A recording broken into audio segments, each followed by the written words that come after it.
కదా మీరు ఎప్పుడైనా మీకు అనిపించిందా? అంటే దాదాపు 20 సంవత్సరాలు కెమెరా ఫీల్డ్‌లో ఉన్నారు. Either it could be anchoring అయినా కావచ్చు, యాక్టింగ్ అయినా కావచ్చు, ఏదైనా కెమెరా ఫీల్డ్‌లో ఉన్నారు మీరు. ఎప్పుడైనా ఒక్కరోజు ఎప్పుడైనా ఏంట్రా భయ్! ఊకే ఈ కెమెరా ఏంటి? నా లైఫ్ ఏంటి? నేను చాలు ఈ బాధలు నాకు చాలు. ఇంతేనా నా లైఫ్ ఇలానే ఉంటుందా అని ఎప్పుడైనా అనిపించిందా? లేదు అలా అని ఎందుకు అలా ఎప్పుడు అనుకోలేదు. బేసిక్గా అలాంటి సందర్భాలు కొన్ని సార్లు ఓ 2 గంటలు 3 గంటలు ఒక పూట హ్మ్. నన్ను కొంచెం అయ్యో ఎలా జరిగింది ఏంటి అని అనిపించే సందర్భాలు ఉన్నాయి. ఆ! కానీ అలా ఎప్పటికప్పుడు జరుగుతాయి నేను ఖచ్చితంగా. వదిలేసాను. హ్మ్. ఎందుకంటే నేను చెప్పాను కదా, నేను అత్యధికంగా ప్రేమించేది కెమెరాని. అయితే మైక్ ముందు ఉండాలా లేదా కెమెరా ముందు ఉండాలా, హ్మ్. నన్ను ఎప్పుడు అవి దగ్గరగానే ఉంచుకుంటున్నాయి. మరి ఒకవేళ కెమెరా ముందు లేకపోతే మైక్ పిలుస్తుంది, అవును. ఒకవేళ మైక్ ఏమన్నా పక్క వెళ్తే కెమెరా పిలుస్తుంది. సో నేను అంటే తాళి కట్టలేదు కానీ పెళ్ళంలాగా ప్రియురాల్లాగా వీళ్ళిద్దరు రెండు నాతో పాటే ఉన్నాయి కాబట్టి నాకు ఎప్పుడు అలా అనిపించలే. ఉన్నాయి కొన్ని సందర్భాలు ఉన్నాయండి. ఎప్పుడన్నా నన్ను ఒక సినిమాలో పెట్టి హ్మ్. చాలా బాగా వచ్చింది సీన్ అనుకున్న తర్వాత దాన్ని ఎడిట్లో తీసేసినప్పుడు 'సాహో' మూవీలో మీ క్యారెక్టర్ తీసేసారంట ఎడిట్‌లో కొన్ని కొన్ని నిజమేనా? కొన్ని కొన్ని డైరెక్టర్స్ ఉంటాయి కదండి. హ్మ్. యాక్చువల్గా నేను ప్రభాస్ గారు మాట్లాడుకునే ఫోన్ కట్స్, హ్మ్. నేను అందులో ఒక రాబరీ దొంగల ముఠాకే నాయకుడిని నేను. హ్మ్. ప్రభాస్ గారు ఫోన్ చేస్తే మేము వెళ్ళి నగల షాపును దోచుకుని వచ్చేయడం అలాంటిది ఏదో ఉంది. ఆ ఎపిసోడ్లో 2 సార్లు ప్రభాస్ గారు నాకు ఫోన్ చేసే కట్స్ ఉంటాయి. హ్మ్. నాకు ప్రభాస్ గారు డైరెక్ట్ కనిపించారు, అది వేరే ఇంకో రోజు తీస్తారు. అది హ్మ్. ఆ ఫోన్లో ప్రభాస్ గారు నేను వచ్చినప్పుడు ఇద్దరం ఇలా స్క్రీన్ స్క్రీన్ మీద మీద ఒకటేసారి కనిపిస్తారు. ఆ డబ్బింగ్ అవి చెప్పినప్పుడు ఉన్నాయి, సినిమాలో లేవు అవి. హ్మ్. అలాగే మన అప్పుడేమన్నా ఫీల్ అయ్యారా మరి? అదే ఆ సందర్భాలే చెప్తున్నా. ఆ! ఖచ్చితంగా ఫీల్ అవుతాం కదా హ్మ్. సినిమా అంటే కోసం దట్టు 'బాహుబలి' తర్వాత వచ్చిన మూవీ. పైగా నేను ప్రభాస్ గారు నన్ను ఎప్పుడు భీమవరం అని పిలుస్తారు. హ్మ్. ఆయనతో చేశాననే సంతృప్తి, ప్రభాస్ గారు లాంటి ఒక మ్యాచ్ యాక్టర్ మా ప్రాంతం నుంచి వచ్చారు, ఆయనతో కలిసి యాక్ట్ చేశాననే సందర్భం నలుగురు చెప్తాం కదా. అది ఏమైందంటే ఆ ఫోన్ కట్ తీసేసి డైరెక్ట్గా మేము రాబరీకి వెళ్ళినట్టు పెట్టారు. అవునవును. సో ఇలాంటివి జరుగుతూ ఉంటాయి. అప్పుడు బాధపడ్డా. తర్వాత 'రామోజీ ఫిలిం సిటీలో' జరిగింది కదా షూటింగ్? అవునండి, అవును, బ్లాక్ డ్రెస్సులు సూట్లు వేసుకుని మేము అప్పుడు మీరున్నారా అక్కడ షూటింగ్‌లో? నేనున్నానండి. ఓకే. నేను మెయిన్ బాస్. హ్మ్. ఆ balloons, red colour balloons, black dress ఇట్లా. కోడ్లు అవన్నీ. హ్మ్. అదే అదే. 'సాహు' సినిమాలో అది. తర్వాత నేను మళ్ళీ మహేష్ బాబు గారితో 'సరిలేరు నీకెవరు' అనే ఒక సినిమాలో చేసున్నాను. హ్మ్. అనిల్ రావుపూడి నాకు చాలా చాలా చాలా ఇష్టమైన డైరెక్టర్, నా ఫ్రెండ్, నా మీ సీన్స్ స్నేహితుడు. కట్ అయిపోయాయా దాంట్లో? అందులో ఒక చోట రైల్వేలో ట్రావెల్ చేయడానికి వెళ్తాను నేను హ్మ్. ట్రైన్లో. హ్మ్. రాజేంద్ర ప్రసాద్ గారు, మన మహేష్ బాబు గారు. మహేష్ బాబు గారు ఇద్దరు వస్తారు. హ్మ్. నా దగ్గరికి వచ్చి హలో సార్ అని లేపుతారు. చాలా అద్భుతమైన కామెడీ సీన్ అండి, చాలా బాగా రాశారు అది. హ్మ్. నన్ను లేపి "మ్, మీరు పైన ఉన్నారు కదా, కింద పడుకోండి, మావాడు పైకి వెళ్తాడు" అంటారు. హ్మ్. నేను నెల రోజుల నుంచి చాలా కష్టపడి పెద్దోళ్ళతో రికమెండేషన్లు చేయించుకుని నానా బాధలో పడి కిటికీ పక్కన కావాలని బుక్ చేసుకుంటే నువ్వు వచ్చి అడిగితే ఇచ్చేస్తారా ఏంటి? హ్మ్. కష్టం ఎవరు ఆయన ఎందుకు ఇవ్వాలి అంటే మా మా రాజేంద్ర ప్రసాద్ గారికి కొంచెం అది షుగర్ అండి, అతిమూత్రం, కొంచెం ఆ బాత్రూమ్కి వెళ్తూ ఉండాలి, అస్తమాటికి పైకి ఎక్కి దిగాలంటే కష్టం కదా, అందుకని ఇవ్వను. ఇలాంటి రోగాలన్నీ మీకు ఇప్పుడే గుర్తొస్తాయంట్రా, ముందు గుర్తు రావాలా? ఇలాంటి మా ఆవిడికి కాలు నొప్పండి, మా ఆవిడికి వాంతులు అవుతాయండి, కుదరదు, ఇవ్వను అంటాను. ఇలా నన్ను ఒక 2-3 సీన్ల తర్వాత నేను అక్కడి నుంచి మొత్తం నన్ను లేపేస్తారు మహేష్ బాబు గారు. నేను ఆ బెర్త్ ఇచ్చేసి వెళ్ళిపోయి వేరే చోట ఉంటే మళ్ళీ అక్కడికి వస్తారు. హ్మ్. మళ్ళీ అక్కడికి వచ్చేటప్పుడు నన్ను మళ్ళీ అక్కడి నుంచి కూడా లేపేస్తారు హ్మ్. ఇలాంటి డైలాగ్స్తో. ఆ తర్వాత నేను ఆఖరికి బాత్రూమ్లో ఉంటాయి కదండి, అందరూ హ్మ్. చేతులు కడుక్కోవడం, వాష్రూమ్, అక్కడ కూర్చుని ఉంటాను ఇలా దుప్పటి కప్పుకొని. అక్కడ కూడా వచ్చి సార్ ఈ ప్లేస్ ఇవ్వలేను సార్, మీకు దండం పెడతానంట. ఇది సీను. ఇలా ఆ జర్నీలో నేను ఒక 3-4 చోట్ల కనిపిస్తా. హ్మ్. అవి ఎడిట్ అయినాయి. ఆ ఓకే. సినిమాలో లేను, అది ఆ బాగా ప్లేస్‌లో తీశారు. తర్వాత బండ్ల గణేష్‌ని లేదండి, బండ్ల గణేష్ గారు ఆల్రెడీ ఉన్నారు. ఉన్నారు. హ్మ్. ఆయన కూడా చాలా సీన్లు తీసేశారు. హ్మ్. బండ్ల గణేష్ గారు చాలా లెంగ్తీ సీన్స్. హ్మ్.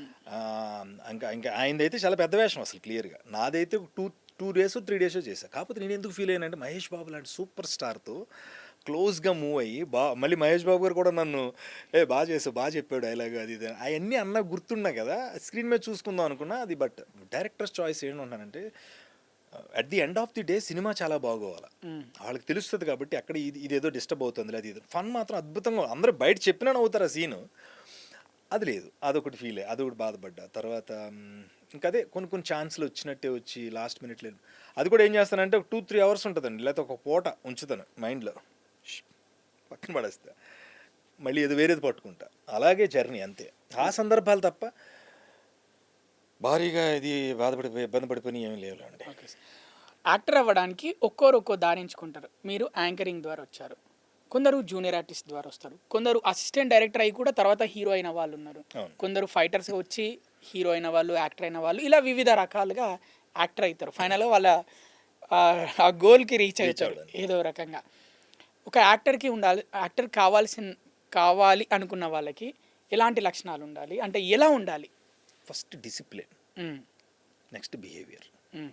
అప్పుడు నువ్వు యాక్టింగ్ రాకపోయినా చాలా గొప్ప నటుడు అవుతావు. మ్మ్. అవరు నటుడిని చేస్తారు, జనం తీసుకుంటారు, డైరెక్టర్స్ బ్లెస్ చేస్తారు, ఆటోమేటిక్గా నిలబడతావు. ఏముండాలి? Discipline, behaviour. బిహేవియర్. ఈ రెండు ఉంటే ఖచ్చితంగా తీసుకుంటారు. నీ తప్పుల్ని కూడా వాళ్ళు ఒప్పులు చేయగలుగుతారు. నువ్వు చేసిన చిన్న చిన్న తప్పుల్ని సరిదిద్దుతారు. ఒక ఒక బిడ్డలాగా నిన్ను ముందుకు నడిపిస్తారు. ఇప్పుడు డిసిప్లిన్, బిహేవియర్. ఈ రెండు ఉంటాయి. సో ఇవి రెండు నేను ఎప్పుడు కూడా, నాకెవరూ లేరు కాబట్టి నేను వీళ్ళందరినీ చేర్చుకున్నాను కాబట్టి ఏనాడు వీళ్ళందరినీ నేనే కలుపుకున్నాను. ఎవరినైనా అన్నా అని పిలుస్తా, డైరెక్టర్స్ అందరినీ సార్ అంట, వెళ్ళి కలుస్తా. ఇవాళకి నేను వెళ్ళి డైరెక్టర్ని వేషం అడుగుతా, నాకు ఉందనుకోండి ఆటోమేటిక్గా ఇస్తారు. అందుకని నేను కనీసం ఈ ఎప్పుడైనా బాధపడతారా? 100 ఫిలిమ్స్ చేయగలిగాను. ఎప్పుడైనా ఫీల్ అవుతారా? మళ్ళీ వెళ్ళి వేషం అడుగుతుంటారు కదా, ఆఫీస్లోకి వెళ్ళో కాల్ చేసో, నాకేమండి నాకు వేషం ఉందా, క్యారెక్టర్ ఉందా అని అడుగుతుంటారు కదా, అప్పుడు ఏమన్నా చిన్న ఫీల్ లాంటిది ఏమన్నా? ఫస్ట్ నేను చెప్పనండి, నాకు సిగ్గులేదు. అదే కాదా కావాల్సింది ఫస్ట్. నాకు అసలు క్లియర్గా చెప్తున్నా, మీరు అడిగిన దానికి ఒకటే ఆన్సర్, సిగ్గు లేదు. అసలు నేను నామోషిగా ఫీల్ అవును. ఎప్పుడైతే సినిమా యాక్టర్కి సిగ్గు అనేది ఉండదో డెఫినెట్గా ఆడు ముందుకు వెళ్తాడు. అవును సార్. నీ మొహమాటం, నీ ఆత్మాభిమానం, అవును సార్, లోపల నర్మగర్భంగా కొన్ని దాచుకుని మనం ఎందుకు అడగాలి, ఇలాంటివన్నీ ఉండటం వల్ల ఓ ఆర్టిస్ట్, నిజమైన ఆర్టిస్టు వెనకబడిపోతాడు. నాకు సిగ్గు లేదు, నేను సిగ్గుపడను. సిగ్గు లేకుండా వెళ్ళి డైరెక్టర్స్ని, నాకు తెలిసిన ప్రొడ్యూసర్స్ని, నా రైటర్స్ని సిగ్గు లేకుండా అడుగుతా. నిన్న కూడా అడిగా, అందుకే చిరంజీవి గారితో చేస్తున్నా. ఏ సినిమాలో చేస్తున్నారు చిరంజీవి గారు? నెక్స్ట్ సినిమా మన రవీంద్ర బాబీ గారు, కేఎస్ రవీంద్ర. చాలా పెద్ద సినిమా అనుకుంటా అది. చాలా మంచి సినిమా, చాలా పెద్ద సినిమా అండి. చిరంజీవి గారి సినిమా అంటేనే పెద్ద సినిమా. గతంలో మీరు చిరంజీవి గారితో కూడా నటించారు. 2 సినిమాలు అండి. ఆయన అది చెప్పాను కింద, ఫోన్ కట్స్ లాంటివి. ఒకటి గాడ్ ఫాదర్ ఒకటి చేశాను, చిరంజీవి గారి సినిమా గాడ్ ఫాదర్లో. అందులో నాకు ఫోన్ కట్, స్టాలిన్లో ఉన్నాను. స్టాలిన్లో ఉంటాను, ఫోన్ కట్ ఫోన్లో మాట్లాడతాను. అది చిన్న సీన్ అయినా బాగా బాగుంటుంది, చాలా బాగా పాపులర్ అయింది, బాగా ఇష్టపడ్డారు జనం అప్పుడు నన్ను. చిరంజీవి గారిని దగ్గరికి వెళ్ళి మాట్లాడినప్పుడు, చిరంజీవి గారిని దాదాపు ఒక 5-6 సార్లు ఇంటర్వ్యూ చేస్తుంటానండి. చిరంజీవి గారిని ఇంటర్వ్యూ చేసి పాడ్కాస్ట్ లాగా కాకుండా, ఎందుకంటే దగ్గరగానే కూర్చొని మాట్లాడుకున్నాం. చిరంజీవి గారి అనే ఒక పేరు ఏదో ఒక నారం కాదండి, ఒళ్ళంతా అంటే ఆకలింపు చేసేసుకుంటే నేను విన్న పేరు. చిరంజీవి గారిని డైరెక్ట్ చేశా. 8 weeks 8 మెగా హిట్స్ అనే ప్రోగ్రామ్కి అప్పట్లో థమ్స్అప్ కంపెనీ వాళ్ళు చిరంజీవి గారిని యాంకర్గా పెట్టి ప్రోగ్రామ్ చేయమని మాకు ఇచ్చారు. అది జెమినీ టీవీలో. ఎవ్రీ సాటర్డే చిరంజీవి గారు వచ్చేవాళ్ళు. చిరంజీవి గారు మీరు కూర్చున్న ప్లేస్లో కూర్చోబెట్టి ఆయన, నేను పోడియం లోపల నుంచి పీసీఆర్లోంచి డైలాగ్ టు డైలాగ్ నేను రికార్డ్ చేసి పెట్టి, ఆ మధ్య మధ్యలో సినిమా క్లిప్లు వేసి ఆయన ఎక్స్పీరియన్స్లు చెప్పడం అనమాట. ఖైదీ అప్పుడు ఇలా ఉండింది ఆ టైం, అవన్నీ ఆయన చెప్తా ఉంటారు. దాన్ని నేను కట్ చేసి ఒక ప్రోగ్రాంలో చేసి, ఒక హాఫ్ అన్ అవర్ సినిమాకి ముందు ప్రోగ్రామ్ వేయాలి.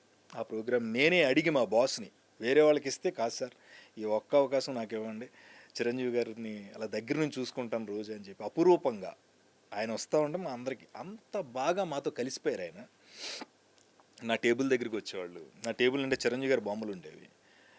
ఎంత డైహార్డ్, ఎంత పిచ్ అంటే చిరంజీవి గారు అంటే, మేమందరం రాత్రుల్లో ఎడిటింగ్ మిగతా ప్రోగ్రామ్స్ కంటే దీన్ని బాగా చేయాలి, మంచి సౌండ్ చేయాలి, మంచి ఇది చేయాలి. ఒకరోజు నైట్ 1:30 ఆ టైంలో చిరంజీవి గారు మంచి షార్ట్ అది వేసుకుని, సెకండ్ ప్రోగ్రామ్కి అనుకుంటా, ఆయన బంజారా హిల్స్ నుంచి వెళ్తూ, మా కిరణ్ గారు, జెమినీ కిరణ్ గారు, మా చైర్మన్ గారు, ఆయన మంచి క్లోజ్ ఫ్రెండ్స్. నేను